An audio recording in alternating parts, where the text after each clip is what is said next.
At ang lahat ng gustong marinig at pakinabangan ng mga kasinungalingan mo ay may naghihintay na kwarto sa impyerno. Huyu, Madriaga. Sinungaling ka, Madriaga. Naku, hindi ko mabuo yung pangalan nito. At ang lahat ng gustong marinig at pakinabangan ng mga kasinungalingan mo ay may naghihintay na kwarto sa impyerno.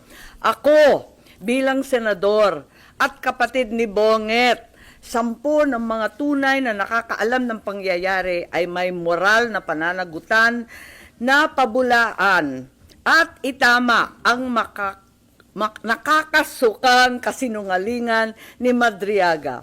Inuulit ko, sinungaling ka, Madriaga, at hindi ako papayag na gamitin mo at ng mga kasamahan mo ang oras, ang espasyo, ang dignidad ng kahit na anong opisina o sangay ng gobyerno.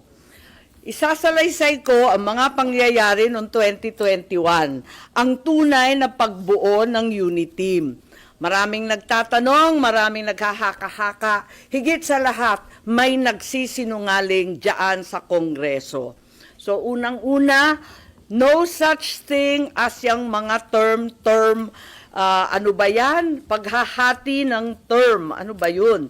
Sinabi na meron daw alyansa and magte-term sharing. Nako, talaga naman kasinungalingan yan. Okay, na next slide na tayo. Ang unang pagtitipon at pag-uusap tungkol sa Vice Presidency noong May 29, 2 days before the birthday of our VP then. Nag-lunch date kami sa Primus Bistro sa Davao. Naalala ko pa kasi bago eh. Tapos, first time na nag-usap ng matagal-tagal si Bongbong at si Inday Sara. Tapos nag-greet kami at syempre nagpahaging kami na kung maaari si Bongbong na ang maging VP ni Inday Sara. Kasi alam naman natin na mamayagpag sa lahat ng survey si VP noon, Mayor Inday siya, bilang presidential bet. Ika nga, walk-over sana. Kasi nakaupo pa yung tatay niya at napaka-popular niya mismo. Ngunit noong August 5, maaalala ninyo, sinabi ng PDP Laban, ine-endorso si Bongo and Rodrigo Duterte as VP. Yun ang official statement.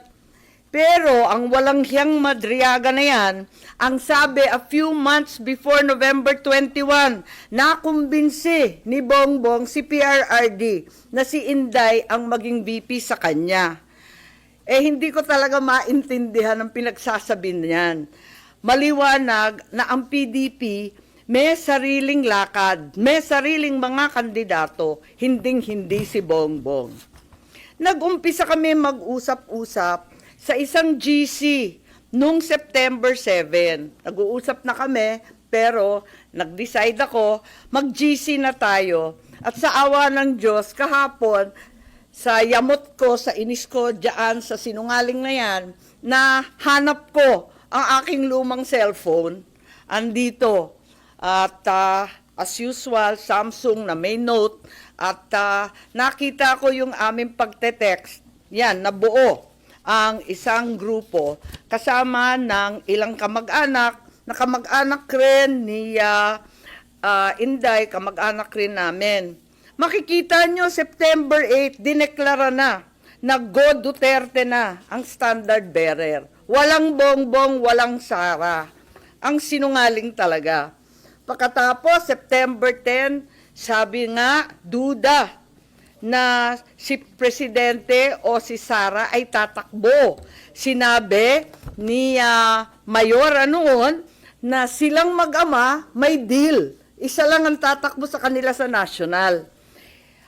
Hindi ko maintindihan ang mga claim nitong taong ito. Tapos, in-endorse, September 19, magulo. Magulo talagang panahon na yun eh. Si Pacquiao naman ang in-endorso. September 28, nag-usap-usap kami sa bahay. Andyan si Bongbong, yung kamag-anak namin, si Mike Acevedo Lopez, kamag-anak namin ng mga Duterte. Hindi ko maintindihan, may lola yung nanay ko na lola rin ni PRRD. Ang sabi, Bongbong will file. Ako to, text ko to, nakita ko eh. He will file October 6 as instructed. Pero sana somebody will file as his VP. Kasi nakakatawa naman, walang katandem. Yun ang pinapaliwanag ko kay VP Sara Mayora noon. Still hoping you will run and he will slide down to VP ASAP. Ewan, ganon. Ngayon, ang sagot naman ni VP, tulad ng sinabi niya sa media, naku, ang usapan namin ni PRRD, VP na siya sa PDP, ako, mayor na. At yun nga ang nangyari. The same day, VP Sara, then mayor, filed her COC as Davao Mayor. Diba, nangyari yon. Pagkatapos, eto, October 6, si Bongbong nag-file candidacy for president at ang maliwanag, mag-isa lang siya. Kasi eto nga, inaasam-asam namin na si Mayora pa rin ang kanyang katandem. Pero itong Madriaga dyan sa Congress, sabi niya na si PRRD daw, sinabi sa kanya noong November 21 na si BBM tatakbo at si Sara ang VP. Anong kasinungalingan yan? October 6 pa lang nag-file na si Bongbong na mag-isa. Kaya magtataka ka talaga. Maalala po ninyo na nung pagkatapos nun, ayan na yung kay Bato. Maalala ninyo, biglaan pinatakbo si Bato at para siyang seat warmer lang. At ang inaakala ng tao si Bongo at saka si Presidente Duterte ang kanyang VP. Huwag nilang ginugulo ang kwento. Talaga naman, maliwanag to. Hindi ko maalala ito pagkat hindi ako sang-ayon. Ang nangyari sa October, pag-file ni Bongbong, pinatawag siya ng PDP sa palasyo. Yun ang totoo. Hindi yung sinasabi ni Madriaga na kaming magkapatid, pumunta kay PRRD para mag-term sharing deal. Walang ganon, walang alam si PRRD, kasi nungalingan yun. Ang nangyari, nung nag-file si Bongbong, tinanong siya ni PRRD, tatakbo ka ba? Tapos sabi niya, oo, nag-file na po. Nandun yung PDP, si Alcusi, si Bongo, si Medialdea yata, wala ako Kasi ayokong pumunta si Bongbong, sabi ko sa kanya, hoy, wag kang pupunta dyan. Sabi niya, nakakahiya naman ang nagpapatawag sa Pangulo. Sabi ko, kukuyugin ka lang ng PDP, pipilitin kayo. Wag ka nang pumunta. Tapos, napakiusapan yata at pumunta siya nung una. Second time, pumunta rin siya. Pinatawag na naman siya kung talagang ayaw niya. Dalawa lang option. Manatili siyang presidente, pero ang kanyang vice president si Bongo, ang buong cabinet hawak ni Bongo. Parang ganun yung kwento. Di ko maalala kasi yun nga, hindi naman ako sang-ayon doon sa pagpunta niya. Tapos, yung isang option, Bongo for president, si Bongbong na lang ang vice. Parang ganun ang pinag-uusapan ng PDP. Si Presidente, tinatanong ko si Bongbong, anong sabi naman ni PRRD? Sabi niya, wala naman sinasabi masyado, sinabihan na lang akong good luck kung tatakbo ka. Parang ganun. Sabi ko, umuo ka ba o hindi? Sabi niya, ano pang gagawin ko? Di umuo ka. Wala naman siyang imik. Later on, ang pagkasabi ng mga PDP, parang nagkasundo na daw sila ni Bongbong at naon raw sila. Pero wala ako doon. Kwinento lang ni Bongbong, pagkatapos ng meeting niya, pumunta sa bahay namin. Ngayon, tuloy-tuloy, pursigido pa rin ako na si VP Sara ang maging katandem ni Bongbong. Kinukulit ko siya. Tapos, nung bandang October 27, kasi nga nabalitaan na pinapatawag ng PDP si Bongbong, nagtatanong, sure ka ba na aatras si BBM sa PDP talks? Ayan, andito sa telepono ko. Andyan, nakikita ba? Ayan. Oo nga, grabe sa media. Hindi ko naman iniinsulto yung PDP, pero tapos na yung mga salita-salitang ganyan. Tapos, ang sabi ni Mayora noon, duda ko, mahina akong Vice President. Sabi ko, mahina kang Vice President kasi gusto naming lahat President ka. Magpa-survey ka. Kaya, nahanap ko nga, andito pa, pinaprint ko ulit yung mga survey. Nagpagawa pa siya ng survey. Hirap na hirap nga kami magpa-survey pagkat, eto nga, talagang undas nun eh. All Saints Day noon, ang hirap maghagilap ng tao, pero kahit papano nakapag-produce kami ng survey at nag-presentation noong November 3 na tama nga ang kutob niya, mahina siya bilang vice-presidente kesa sa presidente. Kasi na-disappoint yung mga Sara All. Alam naman natin yon. Pero sabi ko, malakas ka pa rin, walang tatalo sa'yo. At yun, panay ang usap namin kung anong gagawin, kung anong dapat. At walang kinalaman to sa PDP at PRRD. May kanya-kanyang landas to eh. Talagang magulo nun eh. Makita ninyo, November 9, si Mayora nag-withdraw from the mayoralty race. Baste replaced her. So hindi ko alam yung mga November 21 ng Madriaga na yan. Pagkatapos noon, makita ninyo ang ating vice-presidente nag-resign sa hugpong. Ayun, November 10 din yan. Tapos, noong November 11, sa isang kasal ng anak ni Senator Revilla, si Inday Sara sumali sa Lakas CMD para meron na siyang national party. Naghahanda na siya. Ayun. Pagkatapos niyan, nag-happy birthday na naman siya sa GC, ano? Happy birthday, Senator Amy. Many, many happy returns. Tapos, tinatanong ako sa telepono, ano naman ang birthday wish mo? Eh sabi ko, birthday wish ko, same as last year, Inday for President. So, hanggang sa dulo talaga, pinagpipilitan namin na siya talaga. Ayun. Tapos, November 12, ang liwanag naman ng statement ng aking kapatid, no to possible term sharing. Kaya tumigil ang mga nagchichismis ng kalokohan. Bakit magti-term sharing? Pinipilit nga namin na yung buong term, ang pagiging Pangulo, para kay Inday. Makikihati pa siya. Saan naman kalokohan ng galing yon? This is not a good formula for stability. Tama yon. And the reason why 6 years is there is for the policies of government to continue. Ayan continue. And if we change government, magkakagulo. Ayan. Yan ang statement ni Bongbong, November 12. So, hindi ko maintindihan saan nagmula yan term sharing na kabulastugan na yan.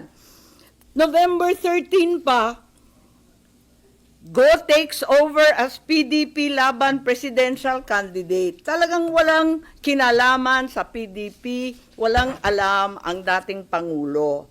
Ayan, November 14, very publicly, pikon na pikon si Presidente at hindi niya alam ang pangyayari. Kasalanan po namin yon. Sara did not consult him on her 2022 plans. Sasabihin ko ang rason, di ako makasuporta. Ayan, binabanata na naman niya. Kita naman natin November 14 na yan. Ewan ko kung saan yung kasunduan na pinagsasabi na kinumbinsi ni Bongbong o kinumbinsi si Bongbong, pati yung sinungaling, nagkabulbul na. I'm sure yung pagtakbo, desisyon ni na Bongbong. Totoo naman, ang kulit-kulit kaya namin. Tapos, November 16, sabi ni Nograles, wala nang Duterte go. November 16 din, talagang nag-iisip na kami ng kampanya kasi pumila na eh. So doon sa group chat, makikita ninyo, I like unity, power tandem yan. Sabi ko, uniteam. Tapos sabi, only team. Okay, ilabas ko na to. Uniteam na tayo. At doon nagmula yung Uniteam, November 16. Okay? So, hindi ko maintindihan yung November 21, nangangampanya na by November 21. Nako. Pero, hindi pa rin napapawi ang galit ni PRRD November 18 bumabanat pa rin kay Bongbong. Asan ang pagkakasundo dyan? Tapos tuloy-tuloy na po, November 21, nasa Davao, nasa Mindanao, November 25, tuloy-tuloy na yung mga partido na sumapi. At finally, matagal to December 14, tsaka lang nag-withdraw at umatras si Bongo bilang presidente. Kaya gusto ko lang itweet itong mga kabuktutan na mga ito at sasabihin ko lang na pawang kasinungalingan ang pinagbibitaw ng Madriagang yan. Kung meron mang itinuro ang kasaysayan sa isang Marcos katulad ko, yun ay maging tapat sa bayan at sa iyong prinsipyo. Hindi nila kayang sirain si Inday dahil hindi siya gumawa ng ikasisira ng kanyang pangalan. Kaya gagamit sila ng taong wasak na ang pagkatao para subukan wasakin din ang vice-presidente. Oo, inaamin ko, ginamit ako at naging kasangkapan ng isang gobyernong taliwas ang pamumuno sa uri ng serbisyong bayang iminulat sa akin ng aking ama. Ito ang gobyernong nangako na pagpapatuloy ng nasimula ni PRRD, ni Presidente Rodrigo Roa Duterte, ngunit naging simula ng pagbagsak ng ating bansa. Kahit kailan, hindi ko kinonsinti at wala akong balak konsintihin ang kapatid ko. At kahit kailan, hindi rin naman ako tatahimik. Hindi ko hahayaang harap-harapan magsinungaling ang isang tao para matupad ang ambisyon ng iilan at tuluyang mailibing ang ating bayan. Sa korupsyon, sa kasakiman, sa walang saysay na pamumulitika, kahit ngayon sa harap ng malupit na krisis. Bongbong, Pangulong Marcos, alam mo ang katotohanan. Andun ka, magkasama tayo. Kung hindi mo ito ipinag-uutos, walang dahilan para hindi mo itama ang kasinungalingan na ito. Huwag mong konsintihin ang mga politikong ginagamit ang sinungaling na si Madriaga.